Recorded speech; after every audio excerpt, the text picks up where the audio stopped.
Hey everyone, I'm coming at you from Koh Lanta, Thailand. Been here over the weekend with Nick and a bunch of friends, which has been really awesome. Just an island we like to go to down in Thailand, hence why my hair is a little crazy right now. But anyway, I spend a lot of time on a lot of different freelance Facebook groups. A lot of people ask how to get your first job on Upwork, or how many proposals they need to send out per day, and all these different things that they need to do just to get that first job, just to get their foot in the door, you know? So I just want to talk about that a little bit today.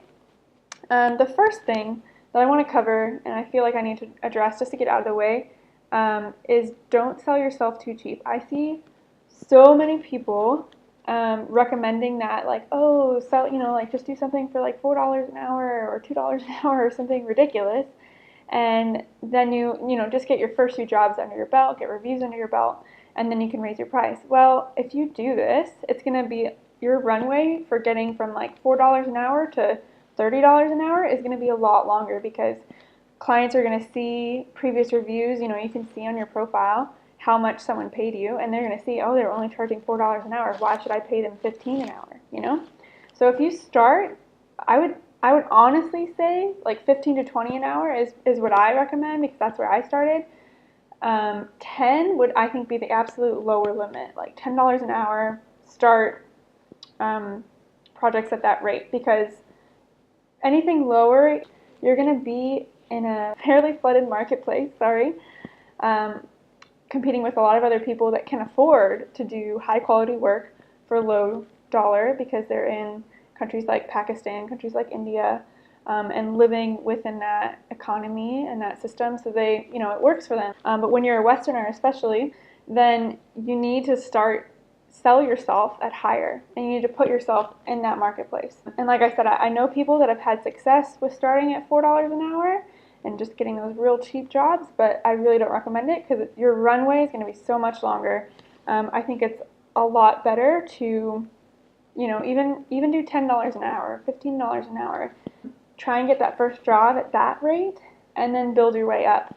That way, you're from the get-go establishing yourself as more of a professional. Even if you're just starting out, you can be good at what you're doing, even if you're just learning. And ultimately, you still know more than whoever wants to hire you, whoever wants to pay you, and that's what matters. That was the biggest lesson for me when I was starting out. I'm not a professional, but you still need to present yourself like a professional. So that's the first thing. Like, don't sell yourself too cheap.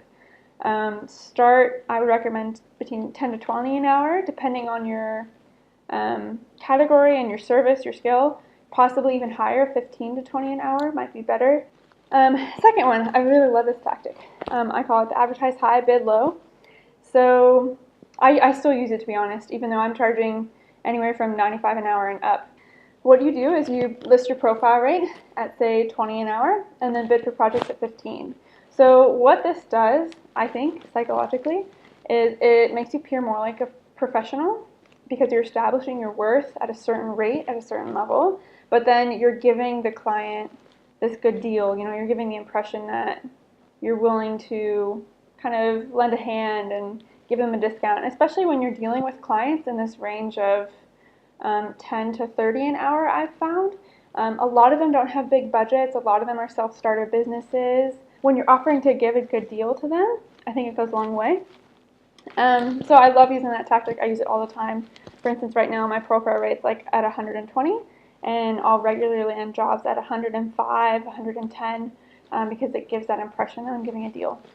So third one is do quick jobs. And to be honest, I don't know why I didn't do this, but it's genius. I saw someone mention this the other day, and I was like, that makes so much sense. So what this would be doing, and I've done it more recently and love it, because when you're doing simple jobs, it's a lot quicker to kind of move through them, whereas bigger, complicated jobs like big projects or writing lots of articles or something takes a lot longer, and there's a lot more steps and a lot more communication with the client. But quick jobs, that could be, if you're a graphic designer, do a logo, or make some social media images for someone, or if you're a writer, write a blog post or something like that. So we're talking here about really simple and quick jobs. One-time, one-off jobs, not ongoing stuff, so that you can get your foot in the door. And this is purely just to get, that first job, first review. So do something that you can do well and has a quick turnaround time. And fourth one is put in good old hard work. I guess this is more of an overall tip, but to be honest, if you're starting out with Upwork or freelancing and you're not willing to put in the work, you're not willing to put in hours, you're not willing to put in time learning about it, learning about your skill, learning about the platform, learning about your competition, then you're honestly probably not going to get that far. You could still make some money off of it, but if you want to make a lot more money and have like a business through it or have like a really good income through it, then you really need to put in the time and effort. With anything, you can, there are one-off stories of success where they made hundreds of dollars overnight or whatever, but most people that have crazy success stories put in a ton of time and effort behind the scenes that is never talked about. And that's just how it is. I mean, when I started Upwork, I mean, it wasn't even Upwork at the time, it was freelance, but same. I was sending out proposals and learning about freelancing and the platforms and all of that for 2 to 3 hours, sometimes even more per day. And I think that really made a huge difference because that's just all I was doing. And to be fair, like I didn't have much else to do at the time, so it just made sense. But yeah, you really do need to put in that time and effort.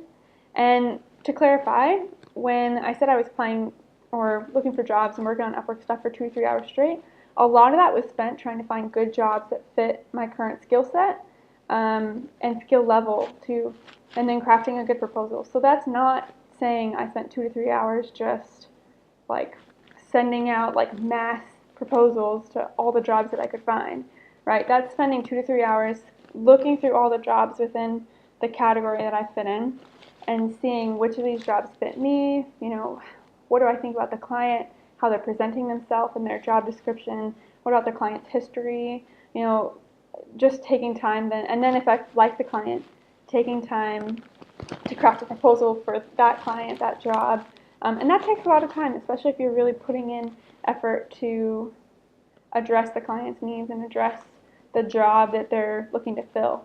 So that can take a lot of time. But like I said, it's really worth it, especially in the start. And again, this is just to get your foot in the door to get that first job and that first review. Once you have that, it makes getting jobs on Upwork so much easier. Next one, just be open and honest. And this is really simple, but I don't hear people talking about it.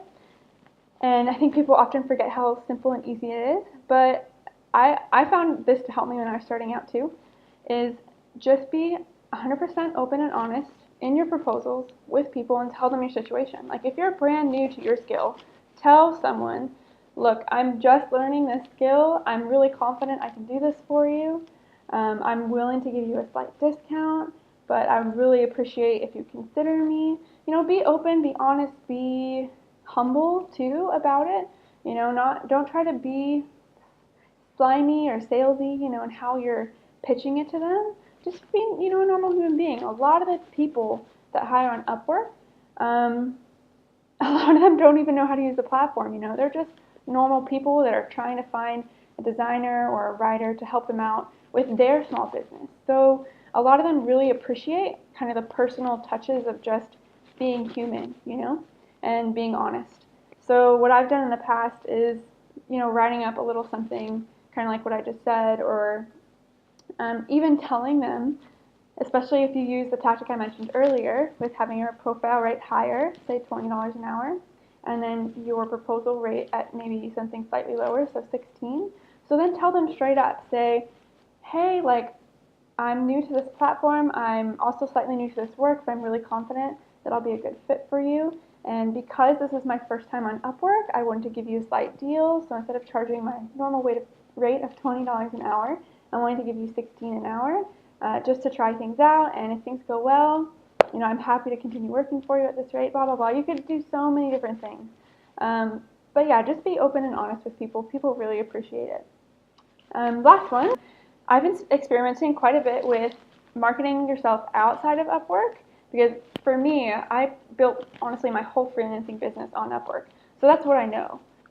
But I found also, I've learned so much this past year about using Facebook groups and social media and all sorts of different stuff, which is really, really cool. And I think you can actually incorporate it into what you're doing on Upwork, especially if you want to help consolidate things. I know a lot of people that would rather work outside of Upwork if they get clients, but I'm kind of the opposite because I really like Upwork's structure and system. So if you are new and you're trying to get that first job and that first review on Upwork, if you can, this is kind of a workaround. Just ask a friend to hire you. It seems so simple. I wish I would have just done this. Ask a friend to hire you on Upwork. It takes a little bit more time. You have to help get them set up as a client, and then set up the job so then they can hire you and whatnot. But ask someone to hire you for a decent rate. Again, 15 to 20, possibly 10 if you want to go that low, for something simple. Again, like logo design, simple blog post, something like that, so that you can get that first job and that first review. And if it's a friend of yours, they're going to give you a great review, right? So you don't have to worry about this first stepping stone and really building that up. It could be really, really easy. And I don't know, to be honest, if this is against Upwork's terms of use. I would just advise, make sure it's actually something of value that you're creating for your friend. Don't just do something random or just track time and then give them the money back. Like, actually have it be a real job. Otherwise, if you have no friends that are really in need of your services, find someone on Facebook. Go in Facebook groups like freelancing groups, or there's so many out there for so many different niches and stuff. And then just ask them to pay you using Upwork. So this way you get a job outside of Upwork, which is cool. You get to learn how to market yourself outside of Upwork. And then you also get your first review, your first job on Upwork. So you're kind of killing two birds with one stone, to be honest, in that scenario. Yeah, I hope that helped. If you guys really like this, let me know, and I'll be posting more of these videos in the upcoming weeks, especially as I'm updating my course, which will be coming soon. Not entirely sure when that will be, but I'm working hard on it, working hard on more content to help people out that are learning and starting out as a freelancer. So if you have any further questions, hit me up on Twitter, or you can message me through my website or my email. Yeah, thanks for listening. Peace.